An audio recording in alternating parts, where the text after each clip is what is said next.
اعوذ باللہ من الشیطان الرجیم بسم اللہ الرحمن الرحیم۔ آج ہم قدرت اللہ شہاب کی کتاب ماں جی کے 9ویں حصے کے ساتھ حاضر ہیں۔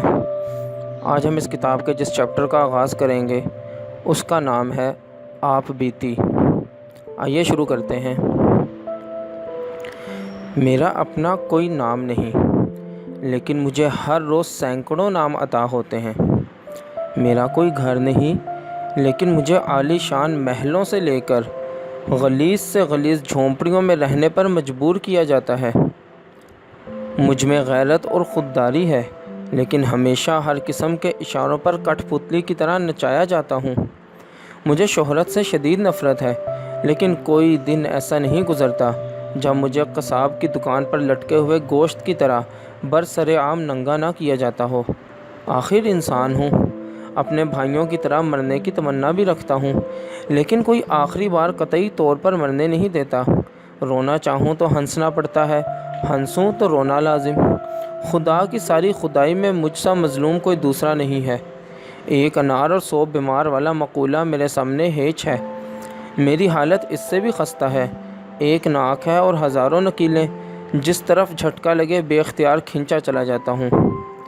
نظر آنے کو تو بہت کچھ ہوں، لیکن میری حقیقت اس سے زیادہ نہیں کہ اردو افسانے کا ایک کردار ہوں۔ افسانہ نگار رات دن میری تلاش میں سرگرداں رہتے ہیں، اور جب ایک دفعہ ان کے ہاتھ آ جاؤں تو خدا کی پناہ، نجات ملنا محال ہے۔ بہروپیوں کی طرح میرا رنگ روغن ناک نقشہ بدل بدل کر مجھے جس طرح استعمال کیا جاتا ہے، اگر اس کی تفصیل بیان کرنے بیٹھ جاؤں تو یہ خود ایک افسانہ بن جائے۔ صبح و شام گلی کوچوں کی خاک چھاننے بھیجا جاتا ہوں۔ اس ہیرا پھیری میں بہت سی جگہ جوتے کھاتا ہوں، لیکن اس کا ذکر کسی کہانی میں نہیں ہوتا۔ راہ چلتی عورتوں کو گھورتا ہوں، ریشمی برقعوں کا تعاقب کرتا ہوں، جلسوں اور جلوسوں، قبرستانوں، کارخانوں، شہروں دیہاتوں، دفتروں، مسجدوں اور چور بازاروں کا مستقل طواف کرتا ہوں، لیکن جو دیکھتا ہوں وہ زبان پر نہیں لا سکتا، کیونکہ زبان میرے اختیار میں نہیں بلکہ افسانہ نگار کے قابو میں ہے۔ البتہ اگر اس گھوما گھومی میں کسی بھی ایک خوبصورت عورت کا دوپٹہ ہاتھ میں آ جائے تو گالیاں افسانہ نویس کو نہیں مجھے پڑتی ہیں۔ کسی کا ناک یا گردن پکڑ بیٹھوں تو فوجداری کا خطرہ افسانہ نگار کو نہیں مجھے لاحق ہوتا ہے۔ کہیں کسی کی ریش مبارک پر ہاتھ پڑ جائے تو کفر کا فتویٰ بھی میرے ہی سر۔ دائیں طرف بھٹک نکلوں تو رجت پسند، بائیں طرف جھکوں تو ترقی پسند۔ 2-4 ہفتے حجامت نہ بناؤں تو کمیونسٹ، دھوبی کے دھلے کپڑے پہن لوں سرمایہ دار۔ افسانہ نگار تو فقط افسانہ نگار ہی رہتا ہے، اس کھینچا تینی میں میری تکہ بوٹی ہو جاتی ہے۔ پچھلے دنوں جب ہندوستان اور پاکستان پر آزادی کا نزول ہوا تو میرے دل میں بڑے بڑے ارمانوں نے سر اٹھایا کہ شاید یہ انقلاب عظیم مجھے ایک ایسی زندگی جاوید عطا فرمائے گا جس کے سامنے انقلاب فرانس اور انقلاب روس کے ہیرو بھی ماند پڑ جائیں۔ لیکن آپ کو معلوم ہے کہ دراصل ہوا کیا؟ اردو کے افسانہ نگاروں نے مجھے ڈھونڈ ڈھونڈ کر نکالا اور پکڑ پکڑ کر کبھی ہندوؤں سے زندہ آگ میں جلوایا، کبھی سکھوں کی کرپانوں سے کٹوایا، کبھی مسلمانوں کے ہاتھوں ذبح کرایا، کبھی پنجاب کی ریلوں میں قتل ہوا، کبھی کلکتے کے بازاروں میں مارا گیا۔ اور جب اس خون کی ہولی سے افسانہ نگاروں کا جی پوری طرح بھر گیا تو انہوں نے میرے کپڑے پھاڑ کر بال نوچ کر حال سے بے حال کر کے مہاجر کا جامہ پہنا دیا، اور آج تک اسی چکر میں مارا مارا پھر رہا ہوں۔ نجات کا کوئی راستہ نہیں آتا، کیونکہ افسانہ نگاروں نے مجھے اس طوفان میں دھکیل تو دیا لیکن اب باہر نکالنے سے قاصر ہیں۔ میں اپنی اس نئی زندگی کے بے پایاں سمندر میں کبھی ڈوبتا ہوں، کبھی ابھرتا ہوں، اور میرے آقائے نامدار افسانہ نگار بے دست و پا ساحل پر کھڑے میرا انتظار کر رہے ہیں۔ سچ پوچھئے تو یہ مہاجر زندگی بھی بڑی کراری زندگی ہے۔ جس کو ایک روز اس کی لت پڑ گئی وہ بس ہمیشہ کے لیے اسی زندگی کا ہلکا بگوش ہو کے رہ گیا۔ استاد ذوق کے قول کے مطابق چھٹتی نہیں ہے منہ سے یہ کافر لگی ہوئی۔ یہ اسی نشے کی کشش ہے کہ جن حضرات کو ہجرت کی سعادت نصیب نہیں ہوئی وہ بھی جوک در جوک مہاجرین کے زمرے میں شامل ہونے کے لیے بے قرار ہیں۔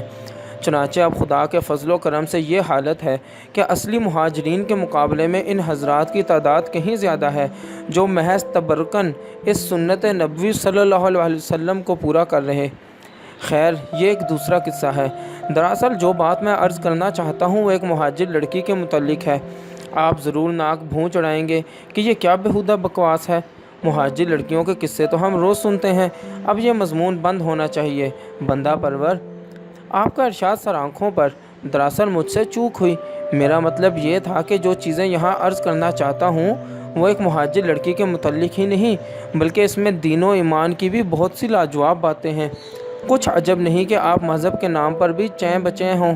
اگر ایسی بات ہے تو بے شک آپ کا ٹھکانہ جہنم میں ہے اور آپ میری کہانی کو ادھورا چھوڑ کر بڑے شوق سے اپنی منزل مقصود کی راہ لے سکتے ہیں۔ جن لوگوں کے ایمان سلامت ہیں اور جن کے دلوں سے ابھی تک مہاجر لڑکیوں کی یاد فراموش نہیں ہوئی، ان کے لیے اس قصے میں بڑے ثواب اور بڑی ہی حکمت کی نشانیاں ہیں۔ ایک روز کا ذکر ہے کہ گاندھی گارڈن میں مزے سے گھاس پر لیٹا ہوا اونگ رہا تھا۔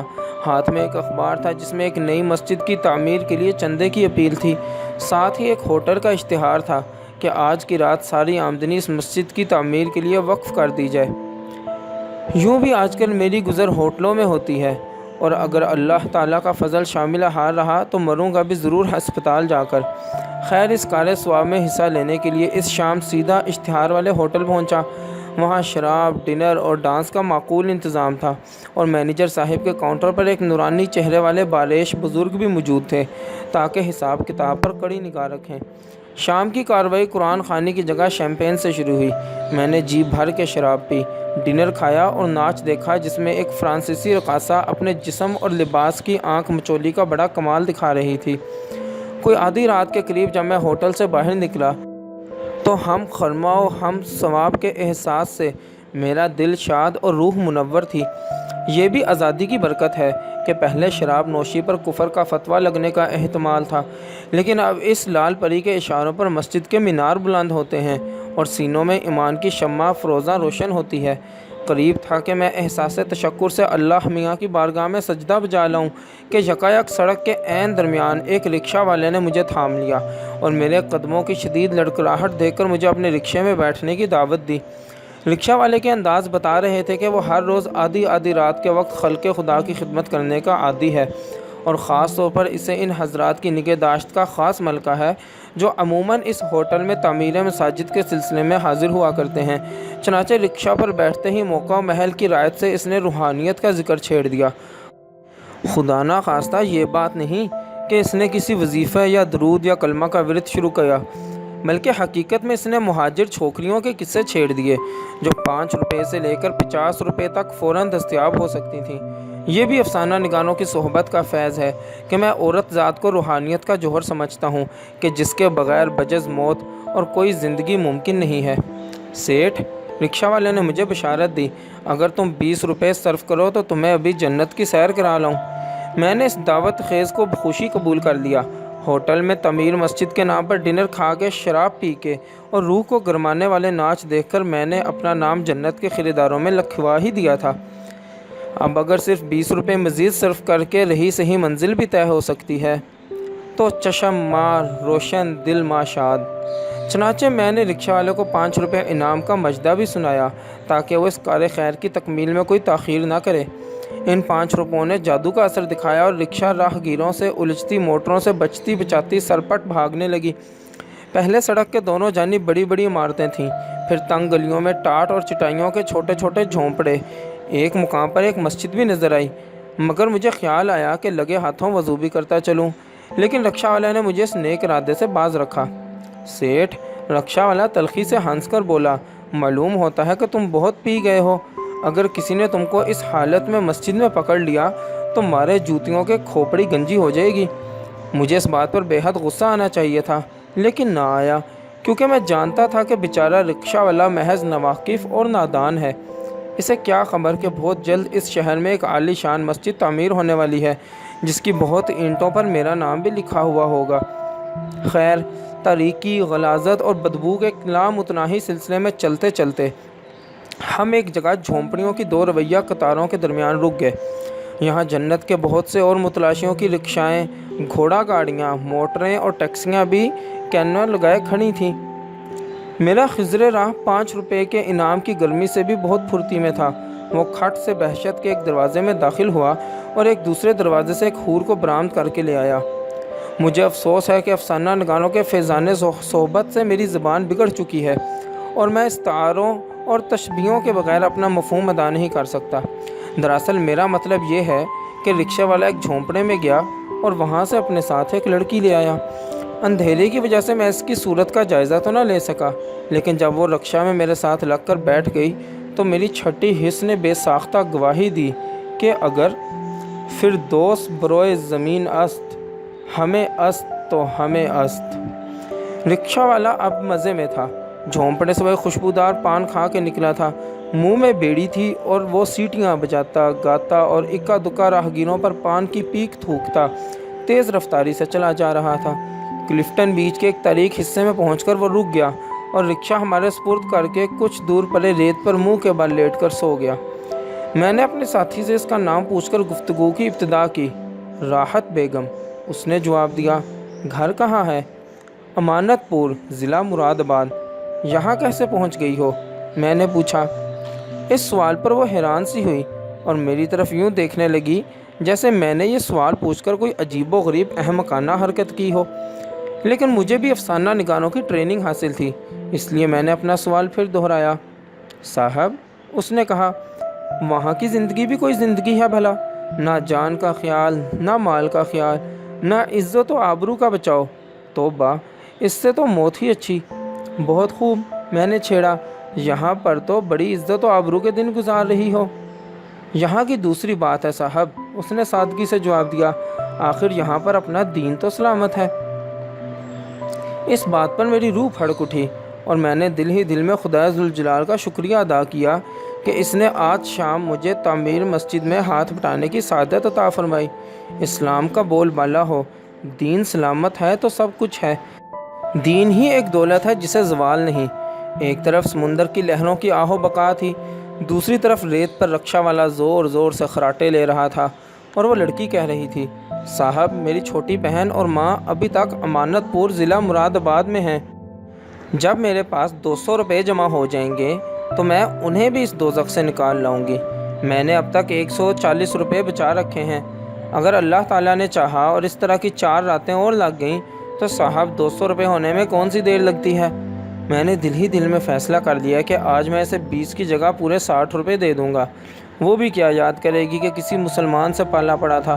آخر انسان کی مدد کرنا بھی تو مسجد کی تعمیر سے کچھ کم درجے کا ثواب نہیں، شاید اس کا درجہ تعمیر مسجد سے بھی کچھ بلند ہو۔ میں بھی اسی حساب کتاب میں الجھا ہوا تھا کہ یکایک 2 شریف آدمی بیچ میں نمودار ہوئے اور بڑی مستعدی سے ہمارے آگے پیچھے کھڑے ہو گئے۔ پہلے انہوں نے رکشہ والے کو زور سے جھنجھوڑا اور پھر ہم دونوں کے خاندانوں کی کئی پشتوں کے متعلق اپنی وسیع معلومات کا اظہار فرمانے لگے۔ اس تمہید کے بعد انہوں نے ہمیں باری باری گھسیٹ کر رکشہ سے باہر نکالا اور بڑی تفصیل کے ساتھ ہماری تلاشی لی۔ میری پتلون کی جیب میں ایک بٹوا تھا جس میں وہ 60 روپے بھی تھے جنہیں میں نے ابھی ایک نیک کام میں لگانے کا ارادہ کیا تھا۔ لڑکی کی چولی سے وہ پوٹلی برآمد ہوئی جس میں اس نے 140 روپے بچا کر رکھے تھے۔ ایک شریف آدمی نے بٹوے کو اور دوسرے شریف آدمی نے پوٹلی کو اپنی جیب میں ڈال لیا۔ پھر انہوں نے ٹھوکر مار کر رکشہ والے کو جگایا۔ وہ آنکھیں ملتا ہوا خاموشی سے اپنی سیٹ پر آ بیٹھا۔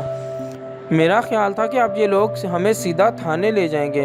میں تھانے یا کچہری یا جیل سے مطلقاً نہیں گھبراتا، کیونکہ انگریزی راج میں افسانہ نگار مجھے ان مقامات پر بھیجنے کے بہت شوقین تھے، لیکن صد حیف کہ ان شریف آدمیوں نے میری طرف آنکھ تک اٹھا کر نہ دیکھا، کیونکہ اب وہ رکشہ والے کی جیب سے 5 روپے کا نوٹ برآمد کرنے میں مصروف تھے۔ اس عمل کے بعد وہ دونوں راحت بیگم کو گود میں لے کر رکشے میں بیٹھ گئے اور رکشہ ادموئے سانپ کی طرح آہستہ آہستہ ریت پر رینگنے لگی، اور پھر کلفٹن بیچ کے ایک اور ویران حصے کے اندھیرے نے اسے نگل لیا۔ باقی انشاءاللہ اگلی ویڈیو میں۔